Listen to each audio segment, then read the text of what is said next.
brain. Welcome into his frequency. Enter at your own risk. Come be at peace with me. Ask the Paul, where we rise and don't fall. Welcome back to another episode of Baxter's Buzz. I am your host, Baxter E. Hall. Welcome to my brain. Welcome to my frequency. Enter at your own risk. Today I have a special guest with me. This is an exciting one, y'all.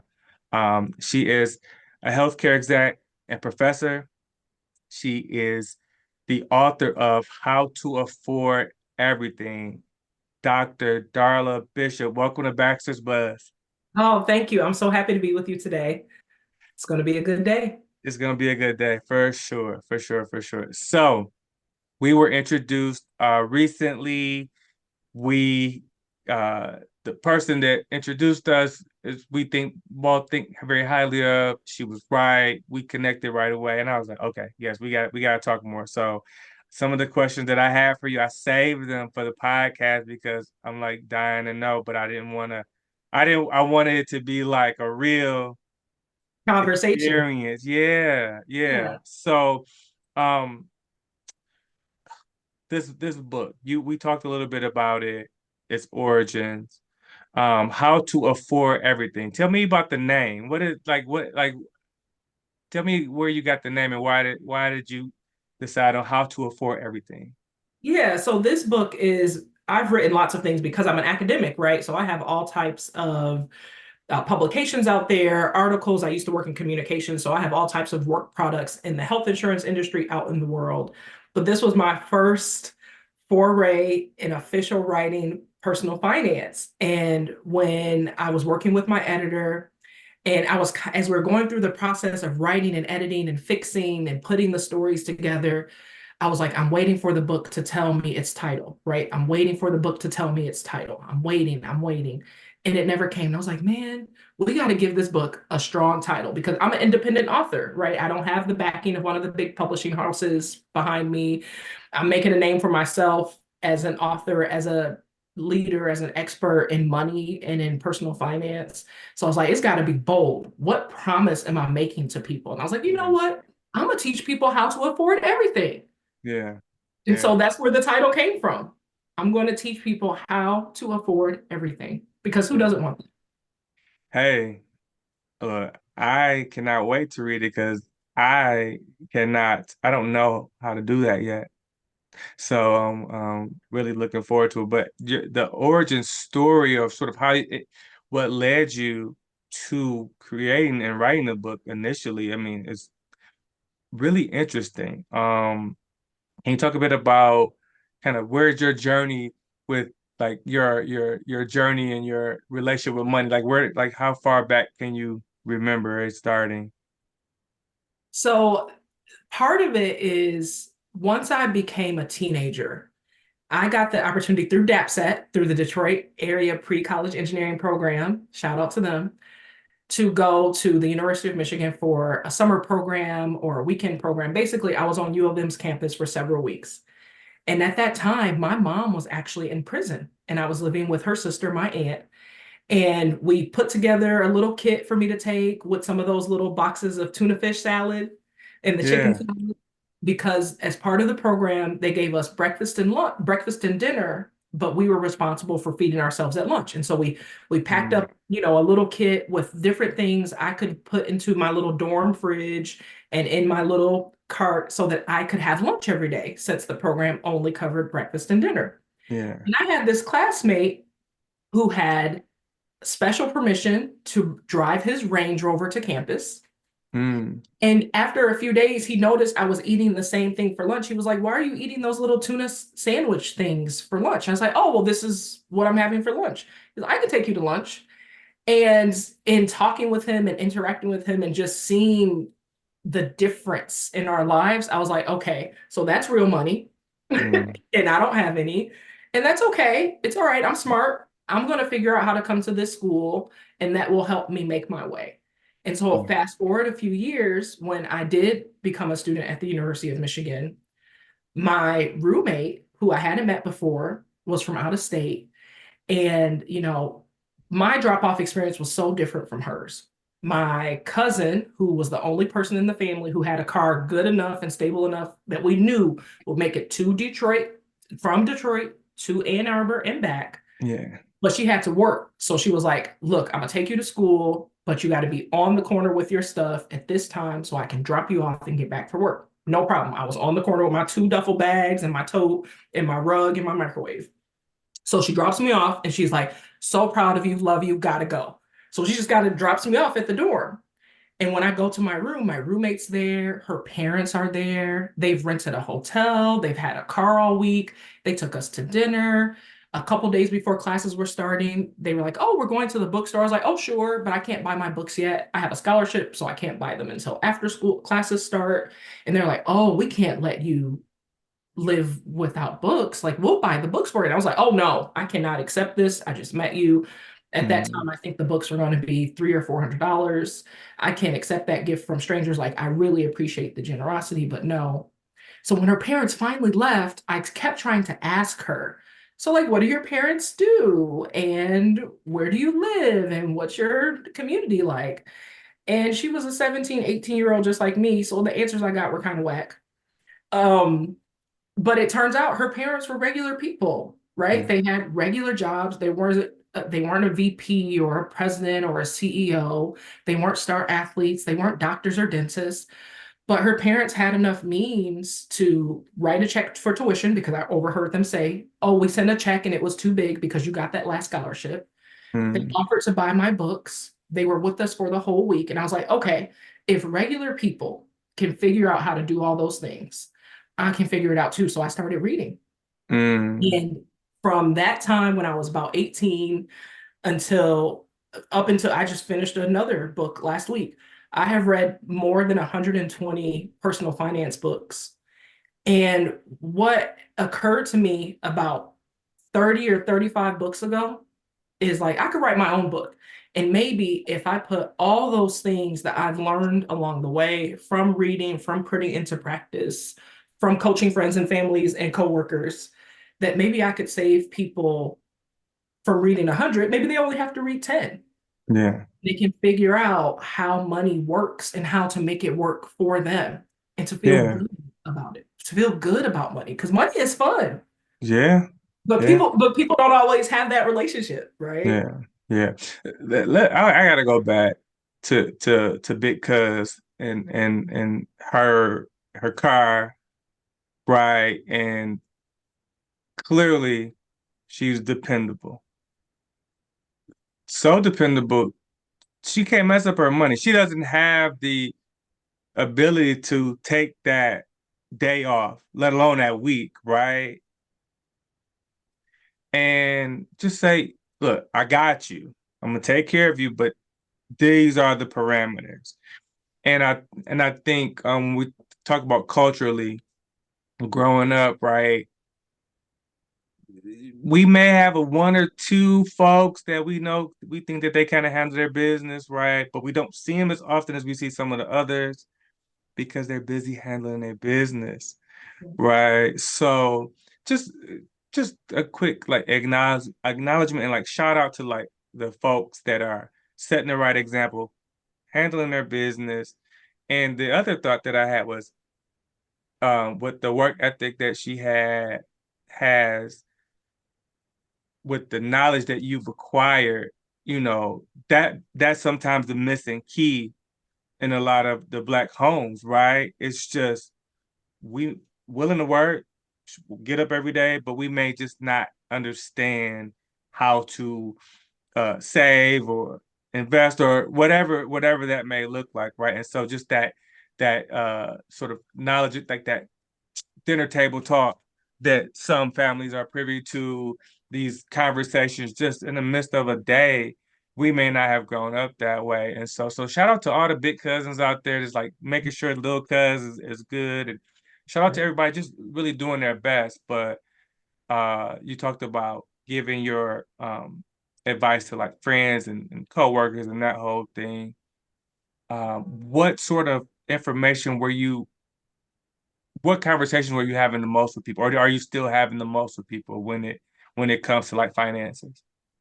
Well, the big conversation that it takes me a few tries to get to is that money ain't math. Because if money was math, a lot of us would be doing better. That so much of how we use money is actually emotional and psychological. Mm. It's about the messages we receive from our parents and from big cuz and from auntie and from uncle about money growing up. And that so many times those messages we receive were given to us from a place of love and trying to be helpful, but were also from a place of surviving. And Mm. the skills you need to survive with money are very different than the skills you need to live with money. And so when you get to a place where you have kind of graduated, whether it's temporarily or permanently, from that survival, if you still take those beliefs, those habits, those behaviors with you, they actually end up harming you because then Mm. you save money instead of investing money, because then you don't spend when it's time to upgrade or repair or renew something, right? You hold on instead of putting into your growth. And that these are, again, in survival mode, absolutely is what helps you survive. Yeah. But when you're in a different place, you got to flip it. And I Yeah. think that's what pulled on me so hard to write a book, is so few books also honored my wisdom and experience as somebody who lived through poverty. So I can make a dollar stretch. I can Hello. do more with money than you could imagine, Yeah. right? Yeah. But those skills are not the same ones I needed to be peaceful and happy and at ease when it came to money. Mm. There's a lot there. Like, I was the one that would hold on to my little dollars, right? I had money under my mattress. I didn't get a bank I account didn't know until, interest. hey, I I wasn't like the old folks. I ain't buried in the backyard, but I was probably on my way. Young teenager, couple dollars I would have, I would hide it, or I could save, I could be responsible.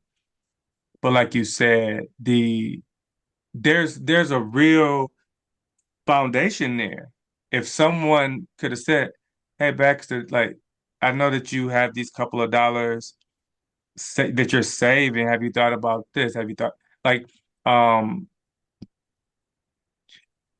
talk about what changed in you to like start like going from like a let me stretch this dollar to let me invest this dollar or like how did you get there? How long did it take you to like come to that point to see the world a bit differently? It's okay, I'm not in survival mode anymore. Now I'm really trying to like thrive. Because of my education, I knew that that meant I could earn more, probably even as a very young person, than maybe my parents had ever earned in Mm. their lifetime.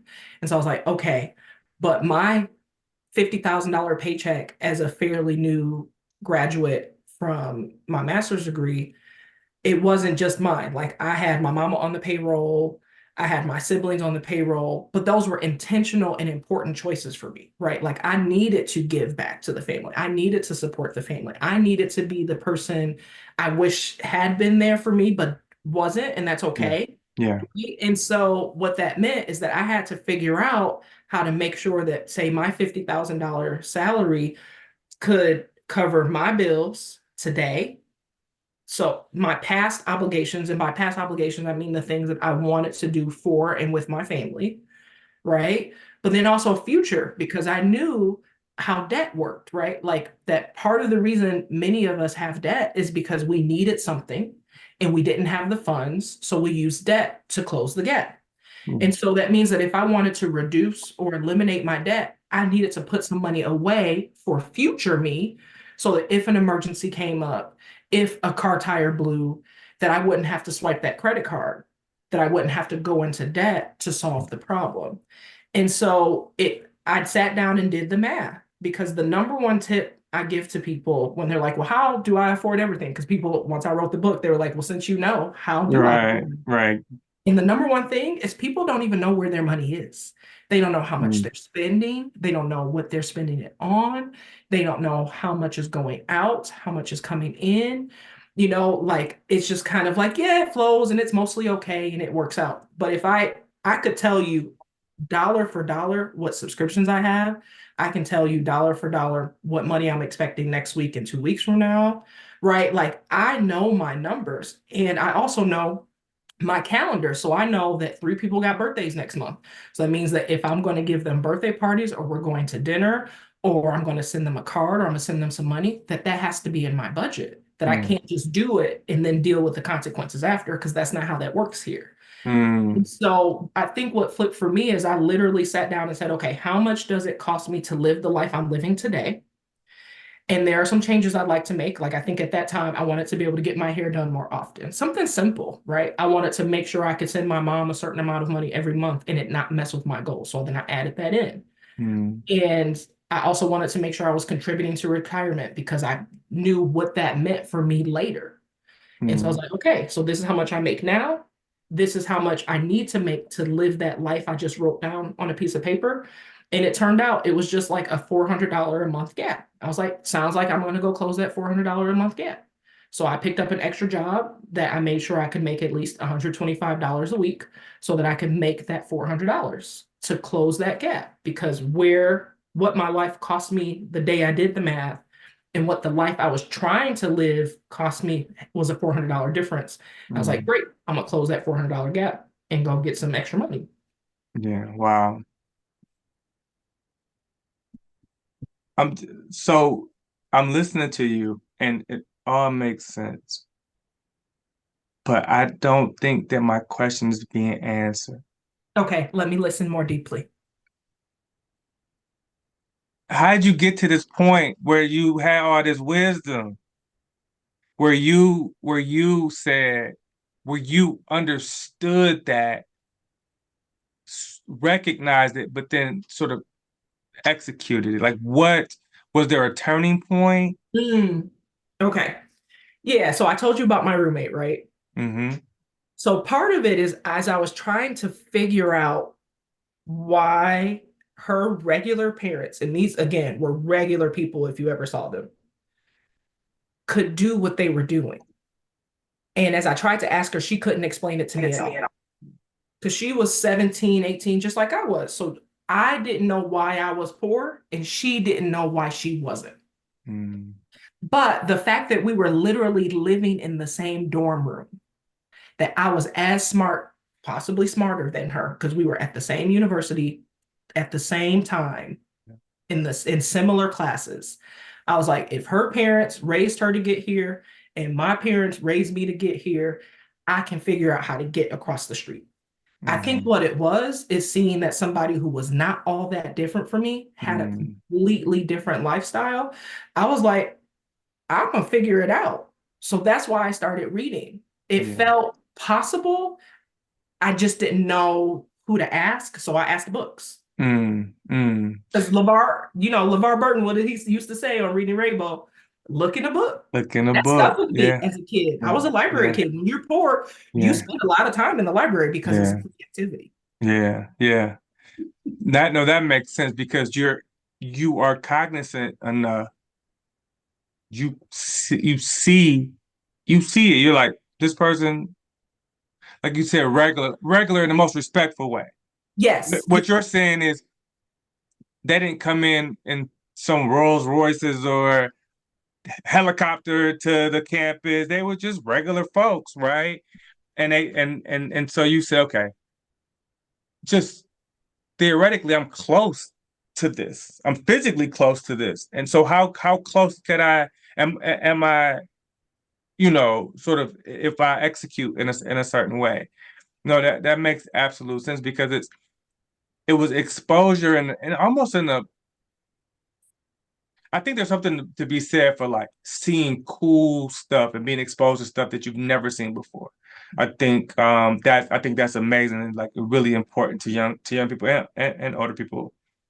But I think there's also something to be said for what your experience was, hey, I met someone who is pretty close to me in a lot of we share a lot of similarities. But there's some things there's some things that have them here and have me here. But I think I'm close enough to try to figure it out, right? So the big piece can open your mind up to possibilities. I think on a more sort of micro level, what you saw was like, I'm not that far away. That's right. And and I credit my parents with that. Like I have this delusional sense that I can do and be anything. And that's because they told me I could as a kid and I never disbelieved them, right? I was like, oh, okay, my mama told me. Yeah. Okay, my auntie said. Yeah. And so what I also try to remind people is that, you can choose to have that mindset. When you see something that looks amazing and incredible, instead of saying, oh, but that's them. That's them. Mm-hmm. They had that. They are special. They have something I don't have. Yeah. Say, I wonder what it would take for me to get there. Mm-hmm. Mm-hmm. It's a simple shift of a question, but changes the whole way you view the world. So instead Yeah. of seeing things as I could never get that, it's like, I wonder what it would take. Mm. So I never looked at it like this until recently. When people say, "Oh, you're a natural," I kind of got a problem with it now, darling. Mm-hmm. Before, it was like it felt like a compliment. Yeah. Now, what I hear, in whether people understand it consciously or not, first of all, they're giving themselves permission to not do certain things and not be, you know, achieving or even striving towards certain things. Because if you're a natural, Darla, and I'm not, then there's no sense in me even trying, because how could I if I'm not a natural, right? So that they're giving themselves like an out, and it's also very dismissive to the work that you put in. I ain't a natural. I work my tail off, right? And yeah, and it's us over here, or it's me over here, and then it's them, those special people, those people that are just naturals, or these, you know, famous people, or whatever that distance is, where you're not, where you're kind of already taking yourself out the game. Like, I'm gonna always be on the sideline. These people are gonna always be on the field. I'm gonna always be on the sideline, and it doesn't necessarily have to be that way, right? Yeah, and I run into that a lot because how my life is today does not match where if you met me at 16, you would expect me to have been. Hmm. Right? Because people meet, I distinctly remember I was at a community event and I was talking about how we were thinking about adding some financial literacy programming to our menu because that's something that is really important to me. And I said, because when I was trying to learn about money when my mom was in prison and I was trying to figure out if I could go to college because I was smart enough, I just didn't know how I would pay for it. And my father was dealing with his own things and couldn't be supportive other than emotionally at that time. And when I went to college and I worked 3 jobs and this, that, and the other, and the woman came after me and said, I could have swore you were going to tell me both of your parents were doctors and you went to private school your whole life. I was like, Yeah. I can show you the house I grew up in. It's kind of still standing up. Yeah. And you wouldn't believe. Because when you meet this version of me, the one who has all the degrees, the one that has a little money in the bank, the one who knows how to dress because I made my friend take pictures of how I should dress, you're like, Hmm. oh, she got it together. Oh, no. I mean, yes, and you can too because it took tiny little things along the way to get me here. And Yeah. you can do those tiny things. You want me to tell you what they are? I can Yeah. make you a list. Do you want the list? Yeah. It's in my book, actually. Yeah. Do, do you talk about your mother and kind of what landed her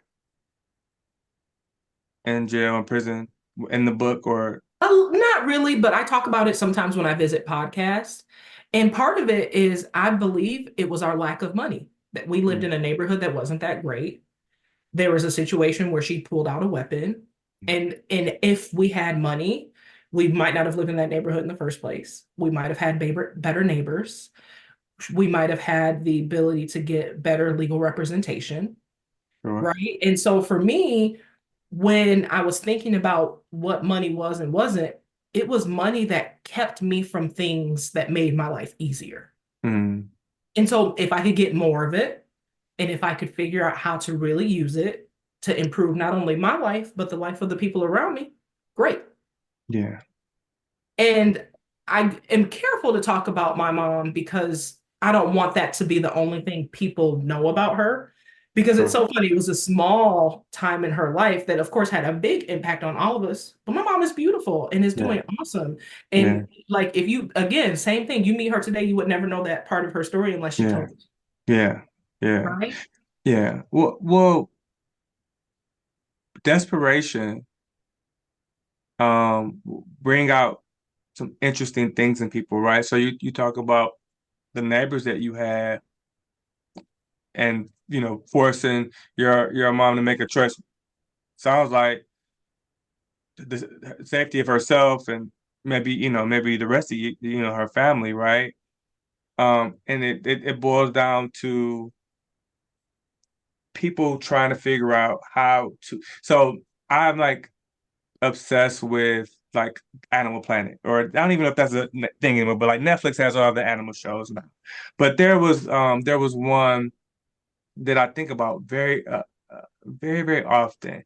I always like the big cats, right? So there was like this somewhere, let's just say out in Africa, and they had this, the lions, and then I think maybe like the jaguars. The jaguars may be the ones that don't eat anything that they don't kill themselves. It's one of those snooty little cats in the cat family, right? And there was this drought, and everybody was struggling. Everybody was struggling. So you had your scavengers, but then you had your hunters, but then some of the hunters became scavengers, fighting because food was so scarce. They were fighting for other people's food. And they talked about the jaguar early in this show, and then later on, they saw like somebody had made a kill. They hadn't made it, but they was like, you know what? It looks pretty good. My ribs kind of touching right now, I have a couple and bites. but that is life in a nutshell. When your resources are scarce and you don't have many options, sometimes you do stuff that's out of character because you don't see anything any other way. And this is a whole other conversation, right? But when you sometimes look at folks that are um, living in poverty or living in these conditions, and they're some of the things that they're doing, the crimes that they're committing, they're doing it. They don't see another way out, right? They don't see, and a lot of it goes back to resources and money and the options that those things provide, right? That's right. And that's actually what one of the things that also frustrated me about reading all those personal finance books, right? So many of them, not all of them, have this tone of you made bad decisions and that's why your money's in bad shape. And so Mm. fix yourself up. And I remember reading some of these books and be like, no, boo, I made excellent decisions, especially given the menu available to me. Hello. If I had these three options, I picked the best of probably some pretty crappy options and I Yeah, somehow made it work. Give me my props, please. yeah, yeah, yeah, yeah. So talk about that piece that you felt like was missing between the book that you have been reading and the book ultimately that you made and wrote. I wanted people to know that the very fact that they picked up a book or listened to a podcast or read an article was a step in the right direction and that I'm proud of them and that I want them to be proud of themselves because it is hard. It is hard work to change your life. It's scary to change, even for what you think will be better, because what's familiar is familiar, right? And you That's don't right. know how having success in any way is going to change your relationship, is going to change your day to day, is going to change how you think, how you talk, who you communicate with, right? Mm-hmm. And it's scary. Yeah. And so, one of the very first things I make sure to do is to give people their props and to tell them, look, if you've been in survival mode, remember that you have the skills and everything you need inside of you. We just got to flip it a little bit. Yeah. Yeah. We got to flip it, and we got to Yeah. look at things a little bit differently so that you can get past where you are, because you must have the desire, because people don't pick up books and listen to podcasts and watch shows unless they're trying to get something. Yeah. If you have the desire, let me help bridge the gap, and be proud of yourself, because even if this is the only step you took it.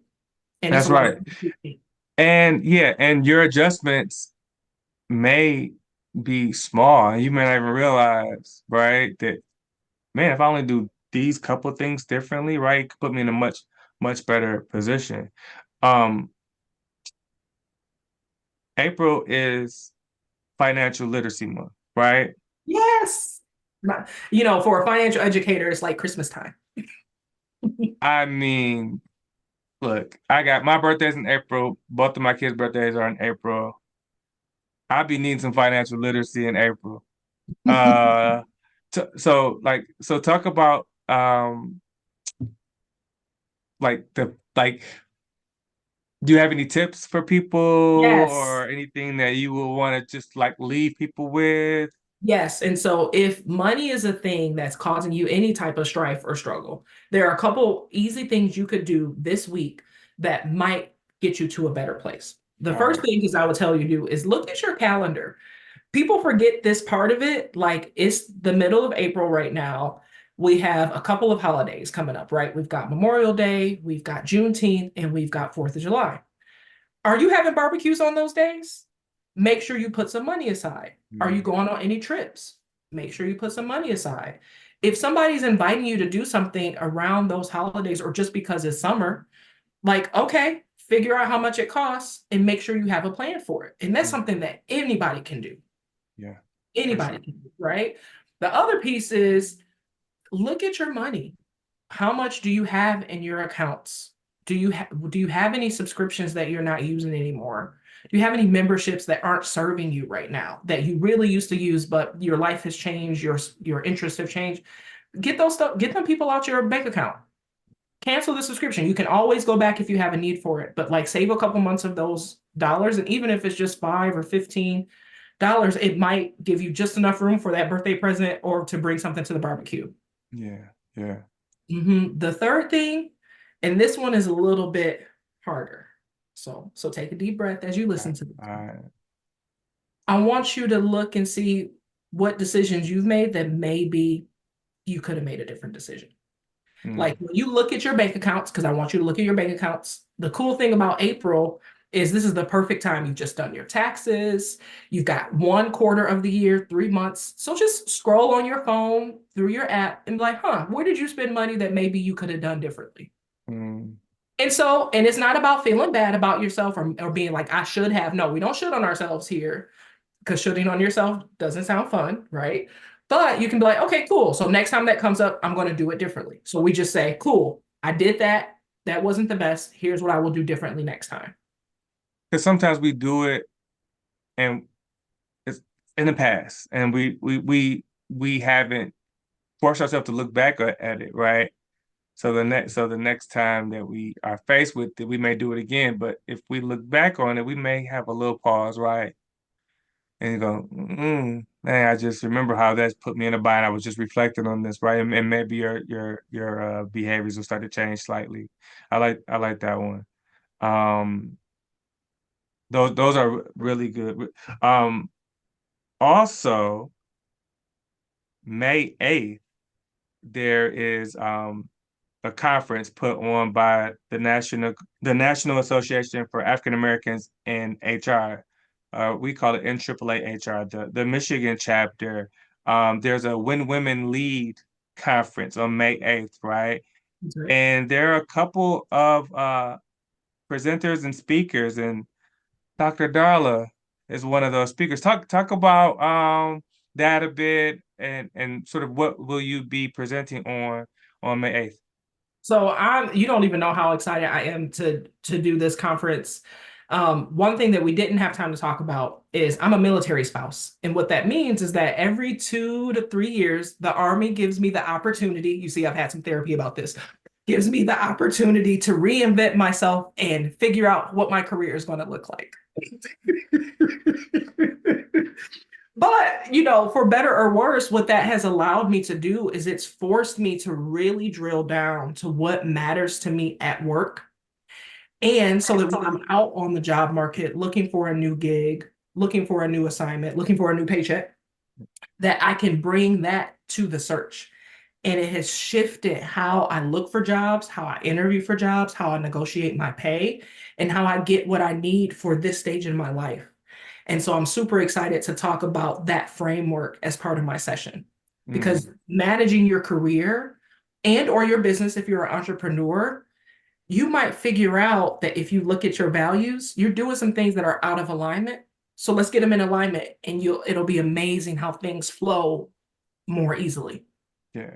So I'm super excited. Yeah, no, I can't wait. I'll be there. I can't wait to hear what you have to say. It'll be a great, great event. And I was super surprised because we had just been introduced and I had this date on my calendar for a while, but we didn't have in like a run a show or anything yet. So I was like, oh man. So no, super excited to see how you deliver and I know it'll be received really well. I want to say this because um when we spoke last, we were just talking about, being connected to your purpose and wanting to help people and all these things. And you were just like very like intentional about it. Don't forget about money. Like you want to make some money too, right? That's right. Why is it, do you think that people won't always sort of recognize that part of their goals and like out loud? They'll say it in private, but why are people seem hesitant to share that they want to make money like with others or like where do you think that stems from? It's a few places and they're in conflict, which is the most interesting part, right? So some of it stems from not wanting to look like or have people think that you need money, Mm, right? It's like, well, why do you need money is the question. Because as I'm out doing things to promote myself in the book, people are like, well, do you need the money? I'm like, no, but I want it. yeah. And then for women, there is a lot of baggage around women and money because it wasn't until 1974 that women could legally open bank accounts and get loans without the permission of a man, whether it was their husband or their boss or a other relative, right?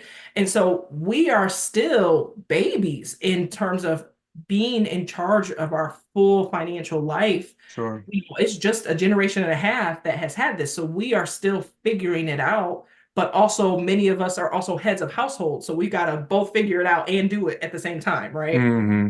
And then there's also this piece of, money, much like sex, is one of those taboo subjects, right? Like, and why is it taboo? Is it taboo because it's just improper to talk about it? Is it because we're hiding how much or how little we have? Is it that people are just uncomfortable and so they kind of stay away from the conversation? So it comes from a bunch of places. Yeah. And it's okay because the good news is that you're in charge of your life. And so you can figure out a way to make what you need known and to communicate to the people around you what you're trying to do, then you get there faster. Yeah. Yeah. Um, where can people find the book? How to Afford Everything? Where can they find it? It's available on online platforms, of course, the Amazons and the Barnes and Nobles of the world. But if you buy it from me at darlabishop.com, I'll send you a signed copy. Okay, there it is. There it is. Um, this time has flown by. I was like, oh my gosh, we didn't even get to everything. Darla, thank you for your time. Thank you for your enthusiasm, your passion around this topic that's it's incredibly important to so many, but a lot of times we don't know where to start. So looking forward to reading the book myself. Want to have you back on because I'm gonna have some more questions. And then also just looking forward to folks just being able to learn more and hopefully don't have to suffer all the mistakes that you've suffered, right? You can help them along and kind of shorten that learning curve through the book. Right. If I can save people some years and some tears, I've done what I was supposed to do. See, that's right. That's right. I just want to let everyone know, first of all, thank you for watching or listening. Please continue to support. I want everyone to know that you are all capable. You just need to embrace your own frequency. On behalf of Dr. Darla Bishop, I am Baxter E. And until next time, peace.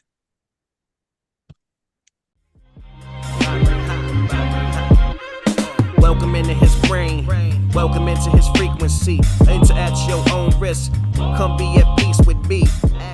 Thank you so much for watching this video. If you haven't already, please hit the like button. Please subscribe, share, and also hit that notification button as well. Thank you so much. Financial literacy to authentic black